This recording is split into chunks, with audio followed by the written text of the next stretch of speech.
Hello and welcome to episode 6 of the BWF1 podcast. Today we're going to be talking about the latest Brazilian Grand Prix and the up-and-coming Las Vegas Grand Prix. We will bring you our takes on who needs to perform as well as our race and qualifying predictions. Previously at the Brazilian GP, Max dominates from going P17 to P1. Wow. This was his best ever race. 100%. As a driver. 100%. And it's been the best ever race in the modern era of Formula 1. Yeah, the last time this happened was Hamilton, Brazil 2021. Which was now over 3 years ago. Yeah. Which is just insane. Yeah.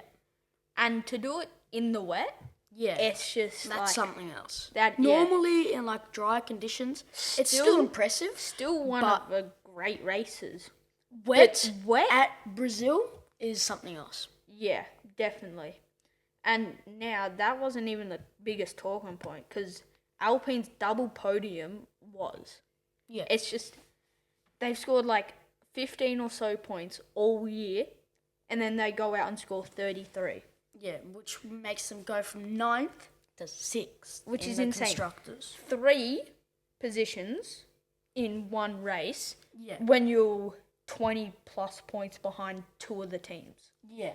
It's absolutely insane. And Haas and especially RB had a double points finish. Yeah, and Alpine just double podium finish. Yeah. Just going one better than them. Yeah, going one better than them with a double podium, not just a double points, which hasn't happened all year, I don't think. And speaking of wet Brazil, first of all, qualifying got delayed till the next day, and then there was 5 red flags with the full wets finally getting used. Yeah, for probably the first time ever in full wets career. All year, really. Yeah, but 5 red flag. That's 5 big crashes. You got Colapinto, Alonso, Stroll, Sainz, and who else was it? Albon. Yeah, and so two Albon's Williams. crash was big, big that he didn't even start the race. Yeah, you got 2 Williams, 2 Astons, and then Sainz in that Ferrari. It's just insane. I thought they were playing a good tribute to Logan Sargent. And given Colapinto crashed again during the race. Yeah. A good little. Yeah, but Sargent wouldn't have made it to Q2. Anyway, is the championship over? Yes, theoretically no. Yeah, I think it is because Lando, I think he has to either get either a win or outscore Max by at least 10-15, no less. Yeah. Because otherwise, if Max even gains 1 point over him, that's 1 less race. Yeah. It's less race. It's practically game over. I think if Max wins in Las Vegas in a couple of weeks' times, he wins championship. Yeah. Done. Even if Lando won every race from Las Vegas to Abu Dhabi, he can't win it in 3 races. Yeah. I think also people are forgetting that there's only 3 races left. I feel like people have kind of forgot there's 3 races now. Everyone's like, oh, there's still plenty of time. It's only 3 races and 1 sprint. 3 races, 1 sprint to score. It's not a lot of time. How many points? 60 points? 60 odd, 66 I think. And remember, Max can still score his points. I feel like when people say that, they say Max doesn't exist. It's not like he's going to DNF every single race. Yeah, it's like Max still exists and he's still a good driver who will get into the top 10 pretty consistently. Going back over to Colapinto, he struggles heavily in his first ever wet race weekend. I think cut the man some slack. It's the same with Behrman. Yeah. We saw just the rookies in the cars you can struggling. You can tell who was a veteran and who wasn't. And even people like Piastri were still struggling in the wet. Yeah. Which is something that someone who's still spent 2 years in the sport basically now is still struggling in the wet. And to be fair to him, he hasn't had many wet races like that in Brazil. No. Now we've already stated this before, but RB double points, it's put them ahead of Haas, Yeah. so they remain 7th. Yeah. But it's like, I think it's almost, if Alpine don't score many more points, if they score less than 5 points after this weekend onwards, I think they should take that quite easily. 100% they should.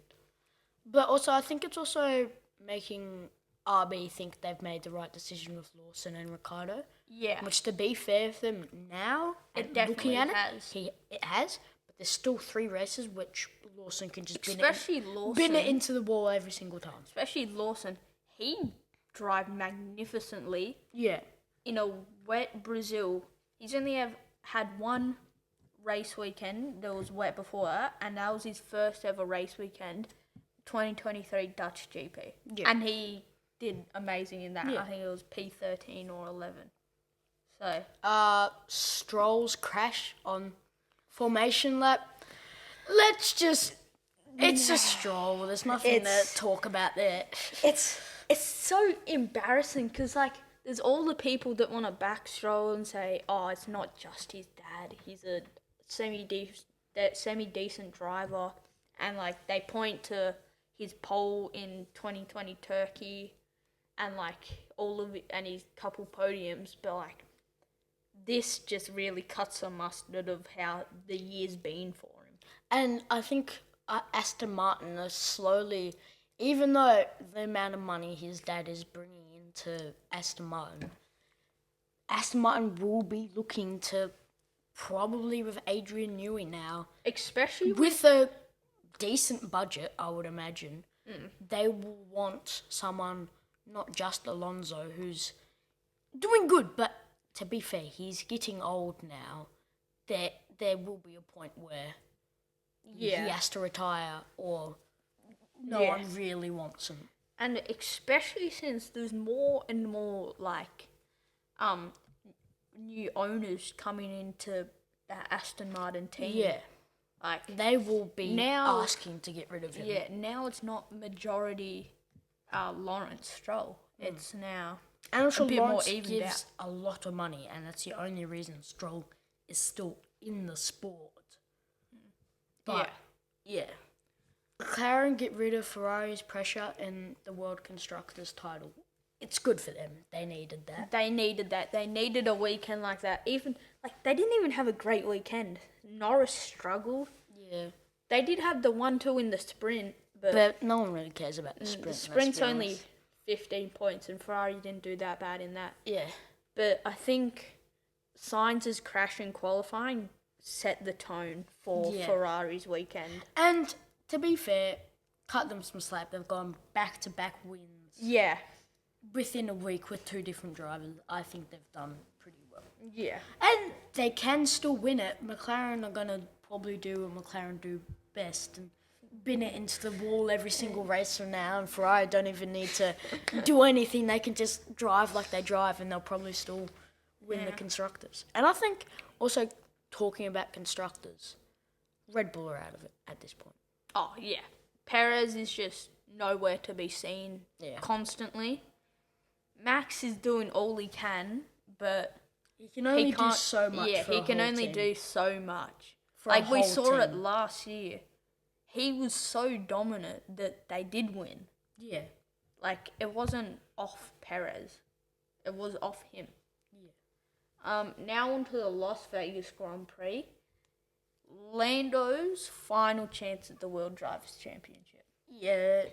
Even if he wins it, it's just not possible. I don't think it is. I don't think McLaren should be favouring him now, they were in Brazil. In Brazil, I think fair, they want him to score points, but just no team orders from here on out. Yeah. Unless he does win the next 2 races, sure, do that. Unless it's for P1, yeah, let him fight. Yeah. And there's no real point this late in the season. No. Just let them fight. Let them make the races interesting for us. Yeah. Sauer's best chance to score points all year. They haven't done it all year. Yeah. Joe got so close And in Bottas.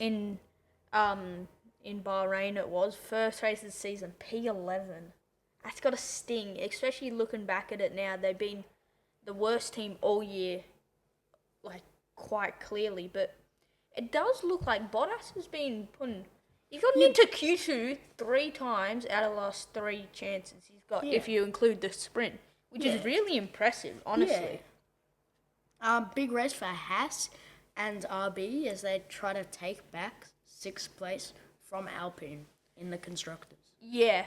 Well, I think Alpine was a bit of a one-off fluke. Yeah. But I And mean, they can do it again. They've shown Hassan- that they can do it. But there's no reason they can't do it again. Haas and RB have been the 6th and 7th best teams all year. Like they've just been better than them all year, but they haven't like strung together a major points yet. But I think if they're both gonna keep scoring points. They're both gonna keep scoring like maybe even up to 10 points for the rest of the season, and I don't think Alpine can match that. Yeah. Russell also overtakes Hamilton for 6th in the World Drivers. I mean, it's not that interesting in a way. It's not interesting, but it's just- like something to talk about. Yeah, it's Because not. that Mercedes team has been so dead in the last. And Hamilton has races. come out saying he literally can't wait to move to Ferrari and get out of that team. Which, I mean, is fair, but he should have some respect for the team that gave him 6 world championships. Like, yeah, do all that, but give the team some respect in your final last 3 races. Yeah, and it's also showing that Russell, like, he can be a leader. Yeah. He can be there. He can be strong. We'll move on to our race predictions now. Starting off in P20, I've got Lance Stroll with a DNF. I just don't have any faith in him to pull out a good result. And on a street circuit that's only been 2nd race ever, I don't think it's going to go well. I'm going to cut everyone some slack in time and just tell them all of my DNFs for this race. And yes, this is what I believe will happen. Norris, Piastri, Zhou, Verstappen, Albon, Russell, Gasly, Tsunoda, Stroll, Magnussen, Perez, Hülkenberg, Colapinto, all DNF. Which is over half the grid. I'm saying it's a big crash, and the only people surviving is Ocon in 7th, Lawson in 6th, Alonso in 5th, Hamilton in 4th, Bottas in 3rd, and then a Ferrari 1-2 with Leclerc winning. Bottas 3rd. Bottas 3rd. Are you insane? Yeah, because I just look how many DNFs I just said. Yes. Yeah, but you think he's going to be quicker than Lawson, Alonso, and Hamilton? Yeah, 100%. 100% he'll be quicker. Jesus Christ. I've got Perez DNFing, just no faith in him, honestly. Zhou last, again. Crazy scenes, really. Colapinto, I think he's lost some confidence, which puts him 17th. Magnussen's been bad all year, so he's 16th. Gasly in the Alpine. Yeah, Gasly! Have a bit of a fallback to reality, because not every race is obviously going to be a 1, 2, 3. So, Yeah. Tsunoda 14th, mid, like he has been in this like he has been in the second half of this year.